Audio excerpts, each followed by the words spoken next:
Tervetuloa Tiedekahvilaan! Tosiaankin meillä on aiheena tänään digitaalisen pelaamisen turvallisemmat ympäristöt. Puhujina meillä on väitöskirjatutkijat Essi Taino ja Kalle Laakso. Ja mä oon opiskelijalähettiläs Aada Tiainen ja mä opiskelen itse yhteiskuntatutkimusta. Eli vähän samoja aiheita ollaan opiskeltukin ja vähän oppiakin voi varmasti uutta meidän pelaamisaiheesta. Me kuullaan Pegasus-hankkeesta, missä te olette mukana molemmat ja ehkä mä päästän teidät molemmat kohta puhumaan niistä itse. Mutta tässä on vielä oppimistehtävä. Näitä voi tosiaankin opettajat tunnilla käydä läpi tai voitte yksin siellä kuunnellessa käydä tai ihan miten haluaa. Nämä antaa tukea meidän tämän päivän tiedekahvilaan ja näitä kysymyksiä tullaankin pohtimaan tämän tiedekahvilan aikana. Mutta sitten mä voin antaa puheenvuoron teille. Joo, kiitos. Aloitatko sä vaikka? Joo, mä voin aloittaa. Eli mä oon tosiaan Kalle Laakso, väitöskirjatutkijana. Ollut tässä viime vuoden alusta alkaa virallisesti, mutta mä käyn kohta historiaa tarkemmin läpi, mutta ollut kuitenkin tutkijana vähän pidempään. Ollaan molemmat osa tällaista Game Research Lab-tutkimusyhteisöä Tampereen yliopistolla, missä on erityisesti pelikulttuurin tutkimusta. Se on osa informaatioteknologian ja viestinnän tiedekuntaa. Siellä opetetaan pelitutkimusta kandimaisteri- ja tohtoritasoilla, eli niin kuin yliopiston niin kuin monella, jo käytännössä joka portaalla. Ja sitten asioita, mistä me ollaan kiinnostuneita niin pelitutkimuksen kentällä on pelaajat, pelit, pelikulttuurit, pelien tekeminen, tuotanto, peliteollisuus, urheilu, pelillisyys, leikillisyys, oikeastaan kaikki, mitä voit kuvitella. Niin urheilunkin voi myös niin jossain määrin lisätä tähän, koska se on myös pelailua ja myös leikkiä. Tutkimus, niin sanoin, että painottuu peleihin osana kulttuuria ja osana niin kulttuurissa itsessään. Sitten me ollaan myös tällainen niin kuin huippuyksikkö ollut pyörimässä, mihin kuuluu Turun, Jyväskylän ja Tampereen yliopistojen pelitutkijoita. Ja se on tässä nyt viimeistä vuotta käynnissä. Ja tämä on ollut tällainen tutkijayhteisö, jossa on monen eri niin kuin näkökulman ja tutkimuksellisen lähtökohdan ja tieteenalan tutkijoita, jotka kaikki tekee ja heitä yhdistää pelitutkimus. Joo, mä voin vaikka käyttää sitten. Eli me ollaan tällä hetkellä, meidät on palkattu tämmöiseen Pegasus-hankkeeseen, eli se on vähän niin kuin meidän päivätyö. Ja Pegasus-hanke on semmoinen 2-vuotinen hanke, joka alkoi viime vuonna ja se kestää tämän vuoden loppuun asti.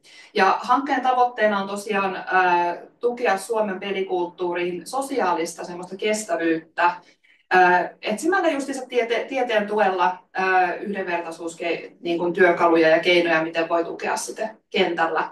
Ja tämä on silleen ainutlaatuinen hanke, että tässä on mukana toimijoita tosi monilta eri aloilta.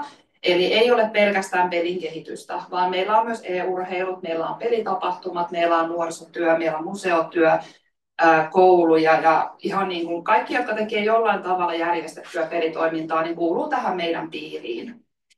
Ja tästä on niin kuin tavoitteena justiinsa tukea rakenteita kaikenikäisten pelaajien ja kaikenlaisten pelaajien tarpeisiin. Eli tässä niin kuin näkökulmana ei ole pelkästään esimerkiksi tyttöpelaajien tilanteen vahvistaminen tai nuorten tilanteen vahvistaminen, vaan tämä on ihan niin kuin vauvasta vaariin ja sitten ihan myös niin kuin kaikki semmoisen moninaisuuden tukeminen. Eli voi olla vaikka vammaisuutta tai neurokirjolla oleva pelaaja tai vaikka ihan se mieskuvankin avartaminen. Eli meillä niin kuin pyritään vähän niin kuin laajemmin lähteä sitä yhdenvertaisuutta tukemaan. Kiinnostava kuulla, mielenkiintoinen hanke teillä. Mutta seuraavaksi voitaisiin puhua teidän molempien työurista ja miten te olette päätynyt sinne, missä te olette tällä hetkellä, eli pelitutkijoina. Essi, sä voit aloittaa. Joo. Me haluttiin Kallen kanssa just tuoda tähän vähän tämmöinen niin kuin oppimispolku, koska ollaan huomattu, että etenkin niin kuin tuo tutkijaporukassa on hyvin moninaisia ihmisiä paikalla, jotka on hyvin erilaisista taustoista. Ja joskus ainakin itsellä nuorempana oli vähän semmoinen käsitys, että jos sä haluat jonnekin yliopiston tutkijaksi, niin sit sun pitää olla semmoinen kirjaoppinut, joka vaan elää yliopistolla ja ei tee niin kuin oikein mitään muuta ikinä. Niin mut sen kautta haluttiin vähän niin rikkoa ehkä tätäkin stereotypiaa. Eli mä itse olen alun perin tuolta kuvituspuolelta. Mun ensimmäinen tutkinto oli medianomi. Ja mä teen ihan niin kuin graafista suunnittelua, sarjakuvia, pelikuvitusta, vähän kaikkea, mikä liittyy semmoiseen niin kuin visuaalisuuteen. Ja mä tein sitä sitten niin kuin siinä opintojen aikana, mutta jo sen aikana vähän tuli semmoinen käsitys, että haluaisin tehdä jotain muuta. Niin sitten kun mä valmistuin medianomiksi ja tein sitä niin kuin toiminimellä ja tilaustyöstä niin kuin muutaman vuoden, niin totesin, että mä haluan tehdä jotain ihan muuta. Että se on hauskaa, mutta se ei ole se, mikä mä haluan tehdä työkseni. Ja mulla tuli vähän myös burnouttia siihen työhön, koska se oli vaan semmoista sisällä olemista, ei ikinä nähnyt ihmisiä ja piti hirveällä kiireellä olla vaan koko ajan tekemässä lisää. Niin mä otin siinä vähän aikaa, lähdin Australiankin vuodeksi haahuilemaan. Mulla oli mun Pleikka 3 siellä mukana, koska olen pelaaja enkä voi olla ilman sitä. Ja sitten sen jälkeen niin totesin, että mä voisin mennä sosiaalialalle ja nimenomaan niin tukemaan tämmöisiä digitaalisia ympäristöjä, koska niiden tukemiseen oli tosi vähän vielä tarjolla mitään Suomessa silloin. Niin sitten menin opiskelemaan sosionomiksi. Se on mun toinen tutkinto. Ja siinä vaiheessa mä olin jo niin 30 alkupuolella, eli tähän oikeasti voi mennä joskus aikaa, kun miettii, että mikä haluaa olla aikuisena. Ja kun mä sieltä valmistuin, niin tein lastensuojelussa työtä ja sitten hankkeessa työtä ja sitten päädyin nuorisotyöhön, mikä on ollut sitten se oma juttu. Ja siellä erikoistuin sitten digitaaliseen nuorisotyöhön. Eli täällä Tampereella on semmoinen ihan huippupaikka kuin Pelifarmi, eli semmoinen niin kuin Tampereen kaupungin nuorisopalveluiden pelitila, missä on kaikenlaista niin kuin avointa pelitoimintaa ilmaiseksi nuorille. Ja me järjestettiin siellä niin kuin ihan avointa toimintaa, mutta sitten siellä oli myös e-urheilutoimintaa, jossa mä toimin valmentajana silloin. Sitten siellä oli striimausta Twitchiin, siellä oli pelitapahtumien järjestämistä, siellä oli VR, siellä oli maker-toimintaa, siellä oli ihan kaikkea, mitä liittyy niin kuin digitaalisuuteen. Niin siinä pääsi vähän kasvattamaan niitä semmoisia omia taitoja siinä, että miten digimaailmoissa voi tukea muita ihmisiä ja miten niin kuin kohdata ihmisiä. Ja sitten se oma niin kun, tausta pelaajana ihan lapsesta asti niin oli tosi paljon hyödyksi ja se aiempi tutkimuskin oli sitä aika hyödyksi siinä. Ja sitten sen jälkeen, kun mä sieltä päätin, että vois kokeilla taas jotain vähän muuta, niin siirryin hanketyöhön, eli Non-Toxic-hankkeeseen ja sitten sieltä tähän Pegasus-hankkeeseen. Ja siinä on ollut hirveän isona apuna just se, että on se käytännön työn osaaminen kentältä, että on ollut nuorisotilassa tekemässä sitä työtä, niin sitten ymmärtää myös sitä niin kuin kulttuuria vähän eri tavalla. Ja kuten tuosta niin näkyy kanssa, tuossa on toi lila palkki, niin elämän aikana on tullut tehtyä vähän kaikkea muutakin. Eli avokadojen ja mangojen poiminta on ehkä ollut semmoinen, mitä ei Suomessa yleensä pääse tekemään, mutta se oli siellä Australiassa, kun olin, niin kaikki kokemus on hyödyksi ja kannattaa joskus ihan vaan uskaltaa kokeilla omia rajoja ja heittäytyä vähän tekemään mitä tahansa työtä, että kyllä sitä aina jotain oppii sitten. Todellakin, ja tämä on niin kiinnostavaa, että sinullakin on monta niin kuin, työtä ollut tässä ennen tutkijan työtä ja varmasti antaa osaamista siihen tutkijan työhön paljon. Mutta mennäänkö, Kalle, sun työhistorian pariin ja miten sä oot päätynyt tälle alalle? Joo. Komppaan tässä heitä, että kaikki monenlaiset taustat on niin kuin hirveän iso rikkaus. Ja itse olen pikkupaikkakunnalta alun perin tullut Tampereelle. Siitäkin on jo 15 vuotta pikkuhiljaa yli. Mutta tein kaikenlaista haahuilua. Kävin kokeilemaan sähköinsinööriopintoja ja kokkiopintoja, mitkä ei ollut mun juttu, mutta hirveän arvokkaita kokemuksia myöskin. Ja lopulta sitten löysin niin kuin oman paikkani yhteiskuntatutkimuksesta vasta sitten niin kuin oikeastaan 5 vuoden haahuilun jälkeen siinä. Ja sosiologia päätyin pääaineeksi. Sosiologia oli lyhyesti sellainen kaikki, mikä liittyy ihmisiin ja kulttuuriin, ja oikeastaan se voi tutkia mitä tahansa sosiologisesta näkökulmasta. Mutta sitten se oli niin vahva tämä tavallaan oman paikan löytämisen tunne, niin sitten päädyin tutkimukseen työharjoitteluunkin 2018.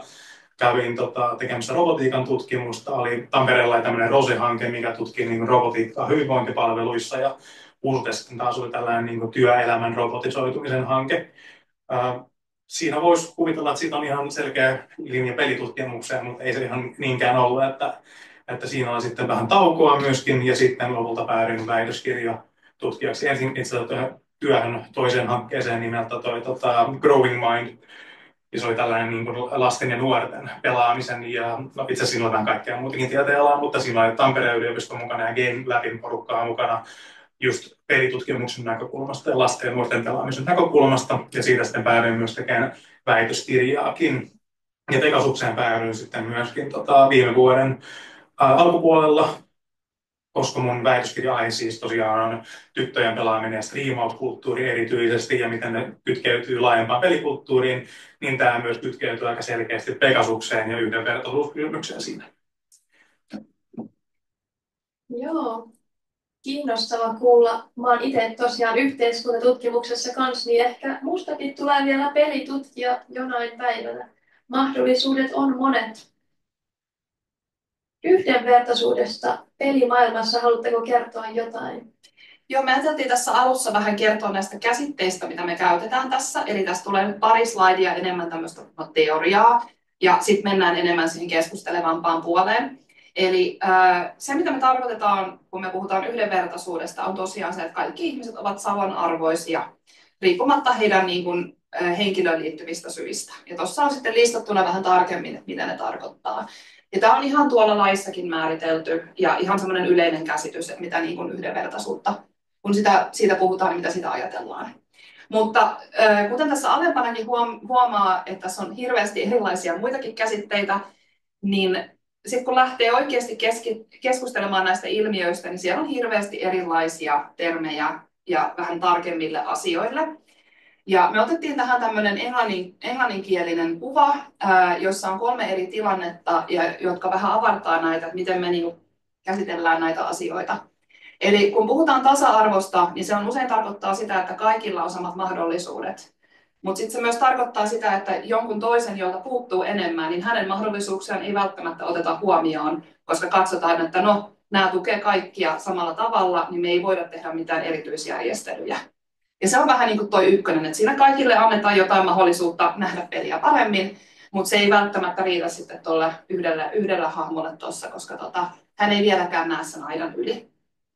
Sitten on tuommoinen hieno sana kuin equity, ja tämä on vähän hankalampi, koska jos katsoo suomen kielen kääntämistä, niin tämän voi myös kääntää sanalla oikeudenmukaisuus. Mutta tähän me nyt laitettiin tuo yhdenvertaisuussana, jossa pyrkii niin kuin tukemaan vähän sen henkilön lähtökohdista. Eli se on semmoista niin kuin positiivista tukemista enemmän. Eli silloin, jos sulla on mahdollisuus katsoa peliä aidan yli, niin silloin sä et tarvitse niin paljon tukea siihen. Mutta sitten, jos sä oot vähän lyhyempi, niin sitten saat siinä enemmän laatikoita allesi. Ja sitten, mikä on niin kuin ehkä se, mihin yhteiskunnassa pyritään, kun puhutaan näistä asioista, olisi se, että tämmöisiä niin kuin ylimääräisiä tukia ei välttämättä tarvitsisi niin paljon, vaan kaikilla olisi samanlainen mahdollisuus osallistua siihen. Eli siinä sitten on tämmöinen aita, josta kaikki näkee läpi. Et tietenkin toi henkilö, joka on pisin, niin hänen ei tarvitse katsoa sieltä aidanrakosista, mutta yhtä lailla siinä näkee siitä niin kuin aidan läpi ja pystyy sitten seuraamaan sitä peliä. Eli se on semmoinen oikeudenmukaisuus, eli kaikilla on mahdollisuus saada jonkinlaista sitten osallistumismahdollisuuksia siihen tilanteeseen. Ja se on aina hankala, että yhteiskunnassa nämä ei aina ihan toteudu sillä tavalla, kun toivotaan. Ja se on sen takia, miksi tarvitaan sitten erilaisia hankkeita ja myös tämmöistä niin kuin koulussa olevaa opetusta siihen, että miten voi sitten kaikille tehdä olon mukavammaksi. Ja. Vähän tästä niin kuin pelaamisesta ja pelitutkimuksesta, niin minkä takia tämä kysymys, yhdenvertaisuuskysymys ja pelitutkimus varsinkin on tosi kiinnostavia asioita, ja varsinkin yhdessä on se, että pelaaminen on äärimmäisen yleistä ihmisillä. Se on siis jopa sanoisin hyvin inhimillistä pelaaminen ja leikkiminen. Eli meillä kerätään täällä tämmöistä pelaajabarometria joka toinen vuosi, niin siinä on lähes kaikki suomalaiset pelaa 97,7 10-75-vuotiaista pelaa aina jotain ainakin joskus, ja digitaalisten pelien osuus tästä on 81,8. Eli siis voidaan aika sanoa, että melkein kaikki pelaa jotain joskus. Mutta pelaaminenhan ei tietenkään ole pelkkää digitaalista pelaamista, vaan tässä on lautakorttipelaamista, pöytäroolipelejä, pihapelejä, urheilua, niin kuin mainitsin tuossa aikaisemminkin. Mutta minkä me ollaan kiinnostuttu myöskään, että pelikulttuurihan on paljon kaikkea muutakin. Pelivideoiden katsominen on tosi vahvasti yleistynyt ja se saattaa tukea pelaamista, kilpapelaamista, omaa pelaamista, mitä vaan. Se voi olla yhteisöllisyyden keino ja se voi olla ihan juttu itsessäänkin, että se ei pelkästään liity vaan siihen pelaamiseen, vaan se on asia, mitä ihmiset tekee. On viime aikoina puhuttu myös siitä, että nuoret saattaa jossain määrin joko katsoa enemmän videoita kuin pelivideoita kuin itse varsinaisesti pelaamista. Ja itse on tosi kiinnostavaa. Sitten on cosplayta ja sitten pelisuunnittelua myös, mitkä on tavallaan osallistumista tähän laajempaan pelikulttuuriin. Klikata. Mutta tavallaan kytkeäkseni tähän niin yhdenvertaisuuskysymykseen, niin me huomataan siinä myös tavallaan eroja, miten nuorten pelaaminen muuttuu ajan kanssa. Tämä on tämä mun väikkäinen lähtökohta on tämä tyttöjen pelaaminen putoaa jonkin verran. Toki siltikin valtaosa pelaa edelleen, mutta sitten taas pojilla ja myös tässä yllättäen ei-binäärisillä vastaajilla on tosi korkea pelaajuus niin kuin halki nuoruuden. Siinä on erilaisia selitystekijöitä, on niin kuin yhteisöllisyyden ylläpitäminen on ehkä vahvempaa, että on kavereita niin kuin peleissä ja netissä enemmän pojilla ja ei-binäärisillä, ja taas sitten tytöillä saattaa olla enemmän sosiaalisia verkostoja ja muualla. Mutta sitten tähän liittyy yhdenvertaisuuskysymykset siinä, eikä toksisuusdia tulee seuraavaksi. Se tulee seuraavaksi. Eli seuraavaan diaan, mikä on yksi selitys ja minkä takia me puhutaan tästä aiheesta. Pidetäänkö pieni galluppi tänne yleisöön ekana, että kuinka moni teistä on joskus pelannut ihan mitä vaan peliä? Voi kättä nostaa ylös. On melkein 100% on kyllä. Mikä tuo oli 97 oli teillä luku, niin täällä on suurempi jopa kuin se, mutta aika samoissa mennään. Mutta toksiseen pelikulttuuriin, sillä te jo tässä halusitte päästä, niin mennään sinne seuraavaksi. Joo, eli jos yhtään pelaa digitaalisia pelejä erityisesti muiden ihmisten kanssa, niin todennäköisesti on jonkinlainen ehkä ymmärrys siitä, että se ei ole aina hirveän kivaa ja siellä löytyy vähän kaikenlaista ilmiötä. Ja myös sitten siellä niin keskustelukanavilla ja jos seuraa striimaajia tai muuta tällaista, että siellä voi olla se toksista kulttuuria aika paljon.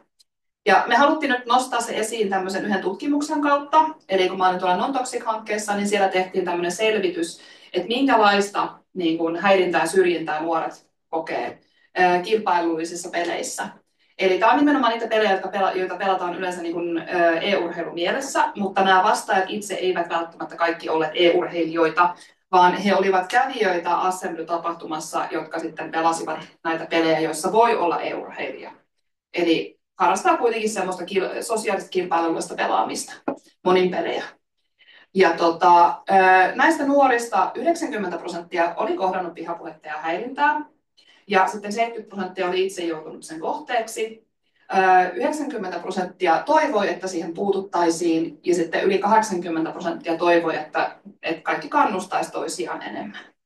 Ja se, mikä oli mielenkiintoista tässä, koska useinhan pelikulttuurissa niin kun perustellaan sitä toksista ilmapiiriä sillä, että sehän vaan kuuluu nyt tänne.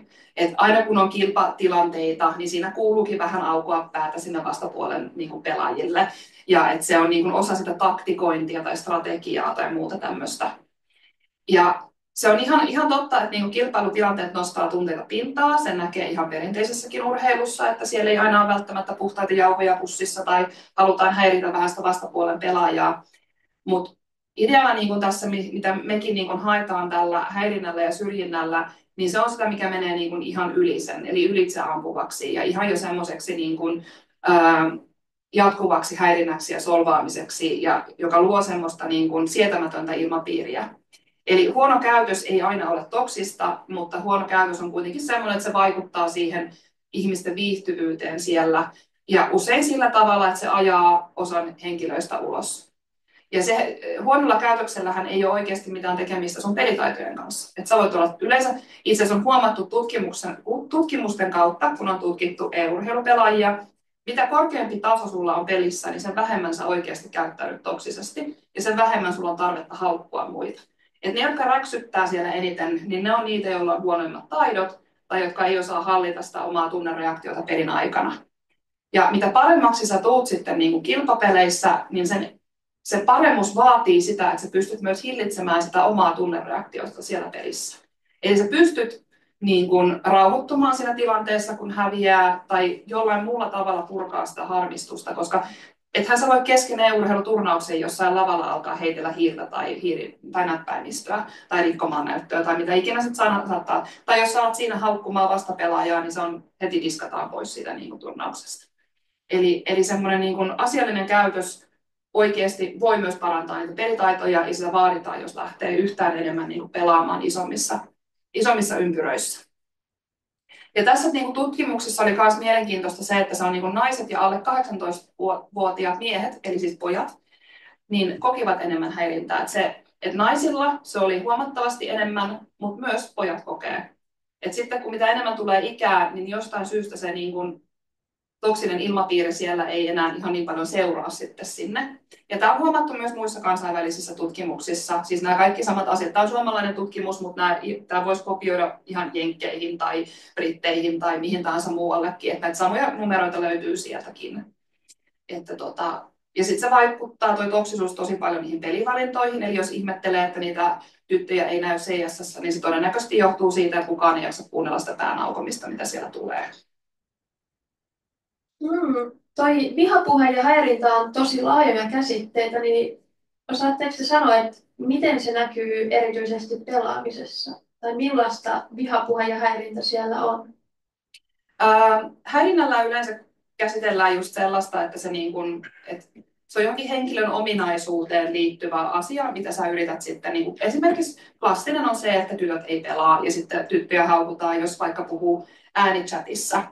Et äänichatissa puhuminen on ehkä se, mikä saa eniten usein reaktiota vastapelaajalta ja sitten se muuttuu häirinnäksi. Saattaa jossain vaiheessa myös muuttua vainonnaksi, eli tätä pelaajaa saatetaan niin kuin häiritä vielä sen pelin jälkeen, mennä sometileillä niin kuin puhumaan törkeyksiä. Tai jos hän on striimaaja, niin sitten tietenkin siellä niin kuin striimichatissa tulee törkeyksiä. Tai sitten joku toinen niin kommentoi sitä omassa striimissään. Et se voi olla semmoista kokonaisvaltaista kiusaamista. Vihapuhe on sitten semmoinen, että vihapuheen määritelmään se liittyy jollain tavalla isompiin ihmisryhmiin. Eli perinteisesti se on tarkoittanut esimerkiksi juutalaisvihaisuutta. Mutta nykyään se on myös vähän niin kuin laajemmin voi käsittää, että se on niin kuin vaikka mitä tahansa kansanryhmää kohtaan olevaa semmoista vihamielistä puhetta, jolloin se voi ajatella, että se henkilö itse ei ole tehnyt mitään muuta väärin kuin että hän kuuluu tähän tiettyyn kansanryhmään ja sen takia saa sitten niin kuin törkyä siitä. Ja usein se niin kuin on stereotypioiden kautta kanssa. Ja niin kuin peleissä se ilmaantuu rasistisena puheena. Sitten on tiettyjä stereotypioita esimerkiksi CS:ssä, että venäläiset pelaajat on huonompia ja ihan hirveitä ja trollaa ja käyttää kaikkia aimbotteja ja muuta. Ja okei, joissain tilanteissa se voi olla, että niin kuin, tämmöisiä ihmisiä tulee enemmän vastaan, mutta se, että sillä kansalaisuudella välttämättä ei ole mitään sen tekemistä, vaan enemmänkin ehkä se kulttuurinen osallistuminen tai just ihan vaan se henkilö myös itse on päättänyt, että hän haluaa käyttää näitä asioita. Okei, joo. Tämä selvensi paljon, mutta tuossa on toi kohta pelivalinnoista, niin vaikuttaako se, että onko se peli itsessään vaikka väkivaltainen vs. ei ole? Kun mä oon esimerkiksi pelannut Heydaytä paljon, niin sehän ei ole väkivaltainen peli, mutta sitten taas nämä GTAt ja muut, niin niissä näkyy jo itse pelissä väkivaltaa. Niin lisääkö se sitten sitä niin kuin vihapuhetta ja muuta? No tutkimusten mukaan, esimerkiksi Heydayssähän sä et hirveästi ymmärtääkseni, mä en ole itse pelannut sitä justiinsa, niin mä pelaan enemmän just näitä väkivaltapelejä, niin siellä ymmärtääkseni sä et hirveästi puhu vastapuolelle pelaajille. Et se on mitä enemmän on kommunikaatiota pelissä ja on vaikka äänichatit ja on tekstichatit, ja jos se on kilpailullinen tilanne, että on joukkue vastaan joukkue tai sitten yksi pelaaja vastaan yksi pelaaja, niin sit siinä on enemmän aina vihapuhetta ja häirintää. Että se nostaa sitä huomattavasti.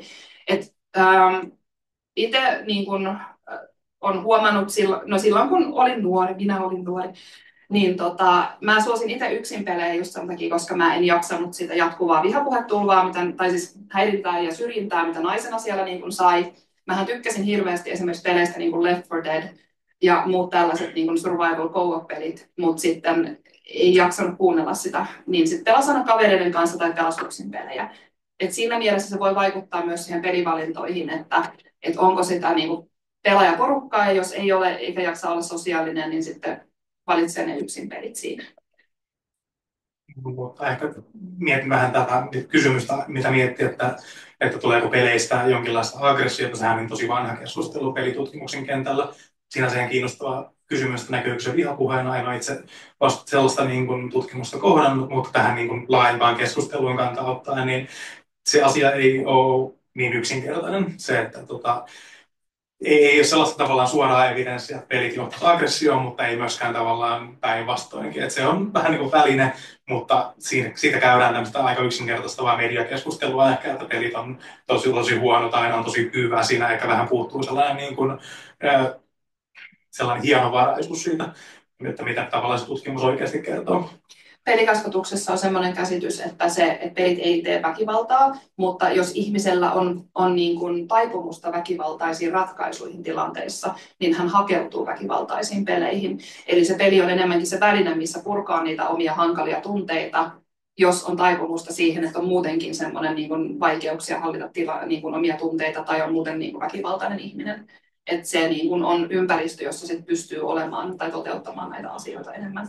Mutta kun miettii, kuinka monta ihmistä oikeasti pelaa noita pelejä, niitähän pelaa niin kuin miljoonia. Miljoonat ihmiset pelaa väkivaltaisia pelejä ja oikeasti niin kuin kourallinen niistä tekee jotain pahasti. Niin kyllä se mun mielestä osoittaa, että ei se peli ole se ongelma, vaan se on sen henkilön kyky ehkä niin kuin käsitellä asioita, joka sit nostaa sen väkivaltaisuuden sieltä esiin.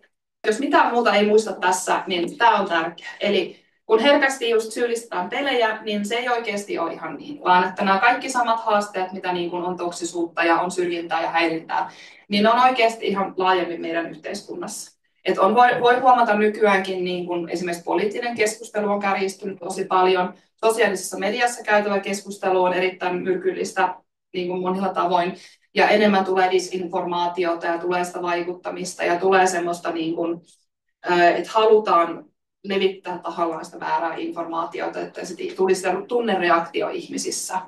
Eli pelimaailma ei ole oma semmoinen erillinen maailmansa, vaan pelimaailma on aina osa myös tätä yhteiskuntaa. Ja ne asiat, mitkä vaikuttaa yhteiskunnassa, niin ne kantautuu pelimaailmaan. Tietenkin siinä voi tulla se niin kuin ympäristön omat piirteet esillä siinä, koska pelimaailmassa kuitenkin ollaan digitaalisissa ympäristöissä. Mutta ihan samat asiat siellä vaikuttaa. Ja tietenkin, että se pelimaailmakin niin kuin on osa nykyyhteiskuntaa ja yhteiskuntaa yleisesti, niin sit myös yhteiskunnan säännöt vaikuttaa siellä. Eli hyvä käytös on aina hyvä missä tahansa olitkaan. Joo, osaatteko te sanoa, että miksi sitten pelatessa on usein helpompi heittää niitä vihamielisiä kommentteja, joita ei ehkä kasvatusten sanoisi toiselle? Siitä on jonkin verran tutkimuksia tehty, mutta yleensä se on se anonymiteetti. Eli sä et ole omalla kasvolla siellä. Ja sitten jos sä oot omalla kasvolla esimerkiksi streamerinä tai muuna, niin sitten se on enemmän ehkä sitä semmoista tunteiden hallintaa tai sitä, että niinku haluaa sitä julkisuutta tai huomiota. Et huomion hakeminen voi olla positiivista tai sitten se voi olla myös negatiivisella tavalla. Tätä molempaa tapaa nähdään yhteiskunnassa paljon. Mennään vähän tuossa seuraavissa dioissa sitten enemmän siihen, miten voi vaikuttaa just sitten siihen puoleen. Eli me nostetaan muutamia asioita, mitkä niin kuin vaikuttaa ihmisten mielikuvia, miten voi luoda sitä niin kuin turvallisempia peliympäristöjä. Ja yksi, mistä niin kuin puhutaan yleensä pelikulttuurikeskusteluissa käydään paljon keskustelua, on representaatio. Ja usein se on siinä, että niin kuin naishahmoja ei ole tarpeeksi tai tietynlaisia hahmoja ei ole tarpeeksi. Mutta sen taustalla on tosiaan tämä niin kuin representaation käsite. Eli ihmisten erilaisten ominaisuuksien ja identiteettinen näkyminen eri rooleissa ja eri ympäristöissä. Ja miksi niin representaatio on niin tärkeää, niin se kertoo meille, että mitä me voidaan olla ja antaa meille roolimalleja ja antaa vähän semmoisen mielikuvan, että mitä kaikkea niin kuin voidaan ehkä tehdä joskus. Ja niin kuin, meillä on tässä tämä kysymys, että mitkä hahmot ovat olleet samaistuttavia. Mä toivoisin, että kaikki vähän niin kuin miettis videopelien kautta, mutta voi myös miettiä TV-sarjojenkin kautta, koska sekin on semmoista mediaa, missä vähän nämä samat ilmiöt toistuu. Ja samaistuttavalla haetaan ehkä sitä, että sen ei tarvitse olla henkilö, joka on sinun kaltainen, vaan se voi olla hahmo, johon sä koet paljon niin kiintymystä tai että se on jollain tavalla puhuttelee sinua. Mutta se voi myös olla eri sukupuolta, se voi olla myös niin kuin, ihan täysin erilainen niin kuin olemukseltaan, että se voi olla vaikka sellainen roolimalli, mitä haluaa olla, mutta jollain tavalla samaistut siihen hahmoon. tässäkin niin kuin aika hyvin näkee tuosta BuzzFeed Newsista, että niin kuin, tämä on tehty yli 10 vuotta sitten tämä artikkeli, ja tämä ihan hyvin voisi puhua vähän niin kuin nykypäivästä. Eli nykypäivänä näkyy enemmän representaatiota, mikä on hieno. Mutta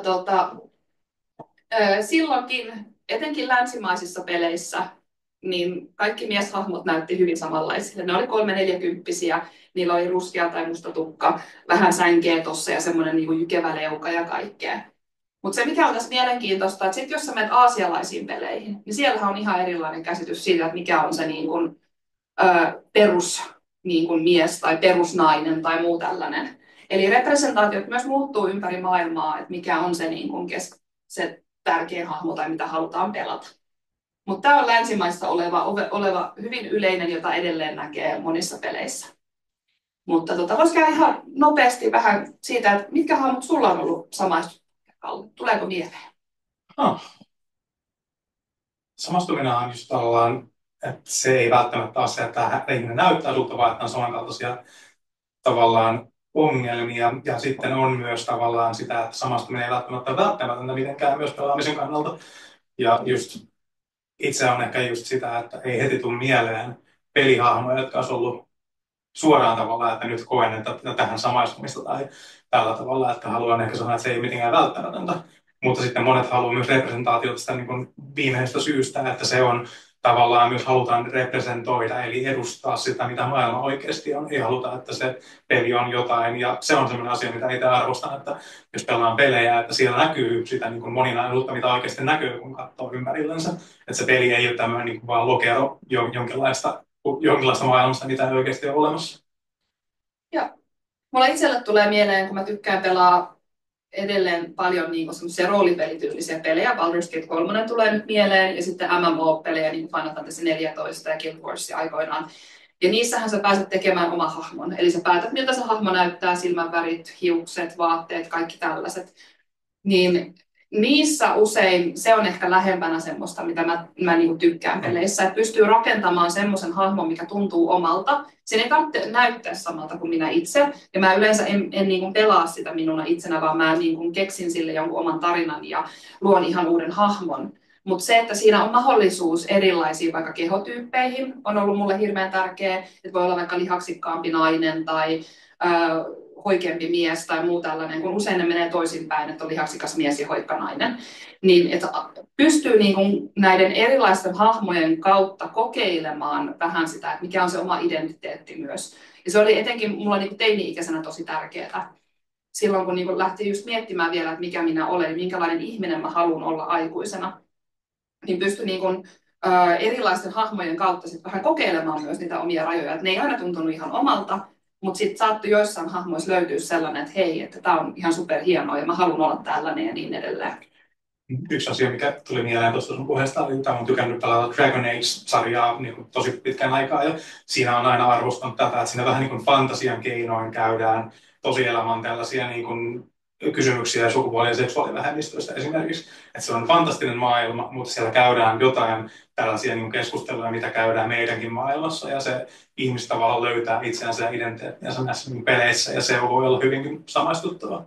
Kyllä. Et silloin jos on vielä vähän hitusen hakemassa sitä, että mikä se oma identiteetti on, niin silloin on tärkeää, että sitä myös näkyy ympärillä, koska muuten ei välttämättä edes tiedä, että se on mahdollista. Ja toinen, mikä ehkä itselläkin tulee mieleen, niin on aika paljon viime aikoina törmännyt siihen, että tutkitaan vähän, mikä on niin muslimien rooli videopeleissä, koska muslimit tai arabit yleensä näytetään tosi niin kuin aina terroristeina tai että ne on jollain tavalla pilaamassa kaiken tai muuta tällaista. Ja sehän on hirveän vihamielistä. Että se on tosi vähän semmoista positiivista muslimirepresentaatiota tai arabirepresentaatiota. Niitä näkyy tosi vähän. Ja silti niin kuin monet muslimit ja arabit myös itse pelaa videopelejä. Mutta he ei löydä välttämättä sieltä semmoista niin kuin, hyvää esimallia tai kuvaa. Tai sitten tuntuu, että ei välttämättä ole, että kaikki pelit, että osa peleistä on vihamielisiä heitä kohtaan ihan suoraan. Ja se on varmasti niin kuin tosi hankalaa sitten, jos on vaikka suosittu peli, mitä haluaisi pelata, mutta sitten kohdata just tämmöinen puoli, että ei niin kuin ole ihan itselle siellä tilaa. Eli on niinku tärkeää löytää niitä samastumiskohtia, mutta sit se ei ole pakollista kumminkaan pelatessa. Mua kiinnostaisi ehkä tietää, että Voiko tuossa olla vaaran paikkoja, jos samastuu johonkin hahmoon, joka ei ole ehkä ihan omanlainen, tai kadottaako siinä itsensä, tai voiko siinä olla muuta, jos on vaikka tosi väkivaltainen hahmo, niin mitä nämä vaaran paikat voi tehdä sitten meidän oikealle yhteiskunnalle? Siinähän on vähän kuin missä tahansa muissakin elokuvissa ja kirjoissa, että ihminen itse niin kuin vähän niin kuin hakeutuu siihen, mikä tuntuu omalta, että ei se sen vaarallisempaa ole kuin mitä tahansa muutakin, mitä yhteiskunnan ympärillä niin kuin löytyy ja näkee. Että se on se, mitä sä itse siitä niin kuin otat mukaan itsellesi. Et jos sulla on henkilö, joka hakee jonkinlaista niin kuin esikuvaa vaikka väkivaltaisempaan käytökseen, niin todennäköisyys sille, että hän löytää sen jostakin, riippumatta siitä, onko se videopeli tai sitten lähipiiristä tai elokuvasta tai muusta, niin sillä ei ole niinkään väliä, vaan se, että se henkilö niin kuin että se jollain tavalla hakee sitä esikuvaa, on jo itsessään se, mihin pitäisi niin kuin vaikuttaa tai puuttua jollain tavalla. Se oli mieleen tällainen kirja, mitä olen viime aikoina lukenut tässä, mikä samastaa tällaista niin kuin näyttämöteoriaa pelaamiseen. Eli se niin kuin samastaa tämän yhteyden siinä, että ihmiset on näyttelijöitä, näyttelee hahmoja, voi olla harrastelija, näyttelijöitä, näyttelee hahmoja, samastuu niiden hahmoihin, niin siinä on jotain samaa kuin sinä, että sä olet pelissä avata, niin sä pelaat vähän niin kuin siitä, sä samastut siihen, mutta sitten me kuitenkaan et se kuitenkaan muutu siihen, sä löydät uusia näkökulmia, ne voi olla niin kuin, se hahmo voi olla ikään kuin huono ja sä silti ehkä pystyt kuitenkin erottamaan itseäsi siitä. Vähän samalla tavalla, että mietitäänkö me, että onko näyttelijät uhka yhteiskunnalle tällä tavalla, että ne voivat näytellä vaarallisia hahmoja jostain tilanteessa. Kyllä, että onko mielikuvitus uhka yhteiskunnalle, Niin, koska pelaat mielikuvituksellisia pelejä, jotka ei ole oikeita tilanteita ja Niin. sitten niin kuin olet yhtäkkiä väkivaltainen. Mennään vaikka seuraavaan, niin ehditään käymään vielä näitä. Joo, mennään. Yes, eli meillä oli sitten seuraava oli turvallisempi tila. Tämä on sellainen käsite, mitä nykyään on aika paljon yhteiskunnassa ja tätä käytetään myös jonkin verran tuolla pelikulttuurin puolessa. Mutta pelikulttuurissa on vähän semmoinen ominaisuus myös, että jos jossain tapahtumassa tai pelissä ei nähdä jotain ihmisryhmiä, niin sitten oletetaan, että heitä ei kiinnosta. Ja tämä on etenkin semmoinen, mihin itse niin kuin naispelaajana olen törmännyt tosi usein, että ihan naisia kiinnosta mikään EU-urheilu tai ammuntapelit tai räiskintäpelit, ja mä itse tykkään pelaa niitä. Et ne on nyt niin tosi kivoja ja pelaan tosi paljonkin niitä ja on ihan hyväkin niissä. Niin se, että jotain ei näy siellä, ei tarkoita, että he ei ole paikalla, vaan se voi olla, että siellä on nimenomaan sitä niin kuin vihapuhetta ja häirintää ja syrjintää niin paljon, että ei niin kuin pysty olemaan ainakaan julkisesti, että sitten pelaa niiden kaveriporukoiden kanssa. Ja tässä niin kuin meillä nyt tämmöisenä kysymyksenä on vähän se, että kun olet jossain peliryhmässä tai tilassa, niin voi miettiä vähän, että mitä tarvitsee, että voi osallistua niin kuin itse. Miettiä, mitkä on ne omat rajat. Sitten myös sen, että niin kuin, mitä tarvitsee itse, jotta on niin kuin turvallinen ja kunnioitettu olo. Että millä tavalla haluaa, että muut kohtelisi minua, jotta minulla on hyvä olla tässä tilassa. Ja sitten voi vähän miettiä, että kuka jää ulkopuoliseksi. Et esimerkiksi tässäkin tilassa voi vähän miettiä, että kuka täällä on paikalla. Ja ketä täältä ehkä puuttuu erilaisista ihmisryhmistä. Et aina ei voi tehdä oletuksia, tai aina ei kannata tehdä oletuksia, ja aina on, niin kun, ei voi olettaa, että tietää, että kaikki ovat jotain tiettyä ihmisryhmää. Mutta se, että jos ei ole näkyvällä tavalla esillä, niin mikä voisi olla sit siihen syy, että miksi ei uskalla olla näkyvällä tavalla esillä vaikka vähemmistöryhmästä.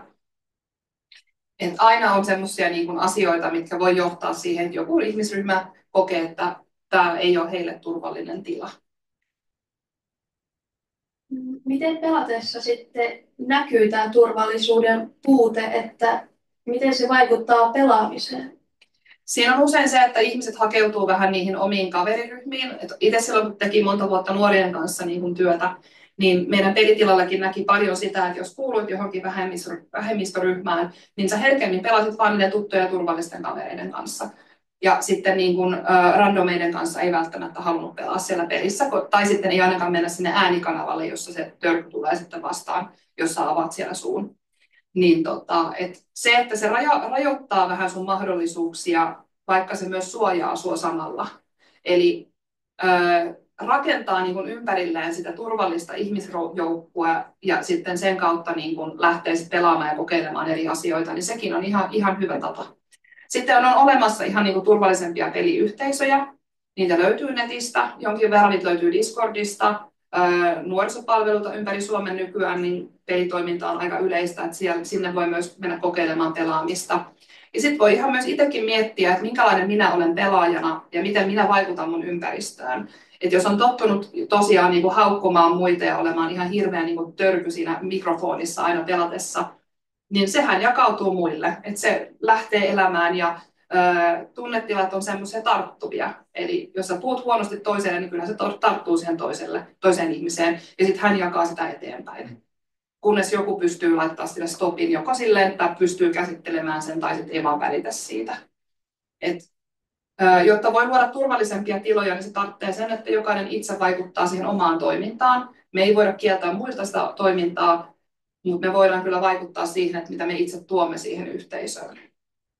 Mutta sitten kuitenkin nähdään esimerkkejä, että puhutaan vaikka siihen toisten niin kuin, vaikka vihamieliseen puhumiseen peleissä. Tätä esimerkiksi löytyy niin nuortenkin keskuudessa, tämä on, niin kuin, alkaa löytyä niitä rajoja, että niin kuin, vaikka ei koskisi joku puhe sua itseäsi, niin silti se koe, että tämä voi olla loukkaava jotain muuta kohtaa, että teet heidän tilansa turvallisesti, niin sitten siihen on tärkeää puuttua, mikä tosin on tietenkin vaikeaa, se ei ole helppo asia aina. Kyllä. Se vaatii sitä rohkeutta puhumiseen, ihan kuin vaikka verrataan vaikka koulukiusaamiseen, että samat neuvot pätee vähän niin kuin tässäkin. Että se vaatii sitä rohkeutta ja usein se voi vaatia jopa, että se ulkopuolinen on se, joka puuttuu siihen tilanteeseen, kun näkee sitä häirintää, koska se, joka on kohteena, niin voi kokea sen niin ahdistavaksi. Ja se, joka tuottaa sitä, niin hän todennäköisesti ei halua lopettaa, ellei saa sitä niin kuin semmoista huomiota, mitä hän ei halua. Et ne on niitä vaikeita tilanteita, mutta edelleen jos vaikuttaa siihen omaan toimintaan ja pyrkii niin kuin itse omalla toiminnalla luomaan parempaa ympäristöön, se vaikuttaa. Sitten oli vielä yksi tämmöinen esteettömyys- ja saavutettavuusnäkökulma. Eli esteettömyydellä tarkoitetaan tämmöisiä fyysisiä tapoja niin kuin tukea sitä ihmisen olemista. Eli yleisimmät on just nuo invavessat ja rampit ja riittävän isot oviaukot. Mutta pelikulttuurissa on myös esimerkiksi vaihtoehtoisia ohjaimia. Sitten on just säädettävät pelipöydät ja pelituolit.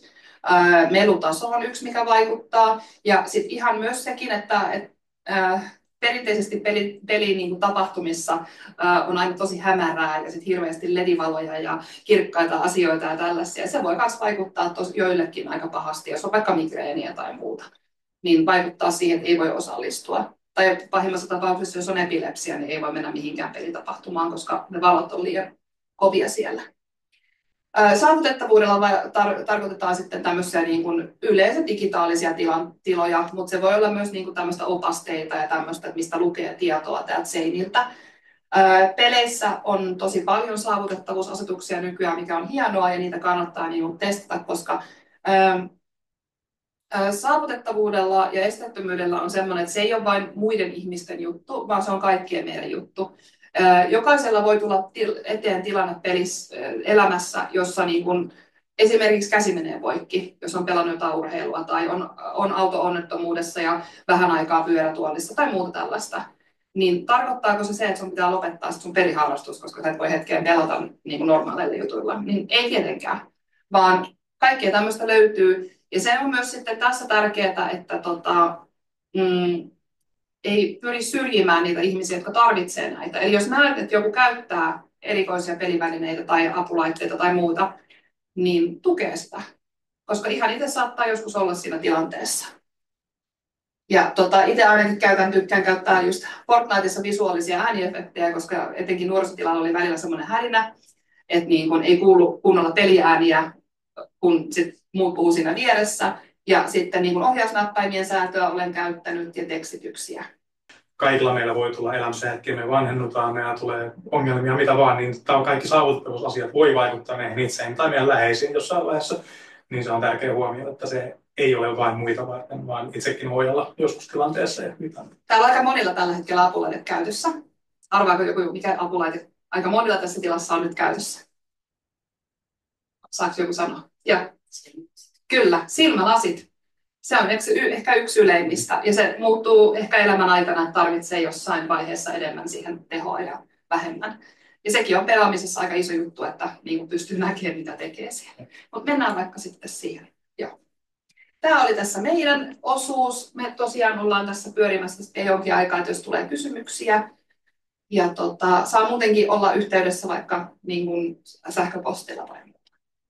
Kiitos teille paljon. Oli tosi mielenkiintoisia keskusteluita ja mietittäviä asioita näissä peleissä, mitä en edes itse ollut tullut ajatelleeksi.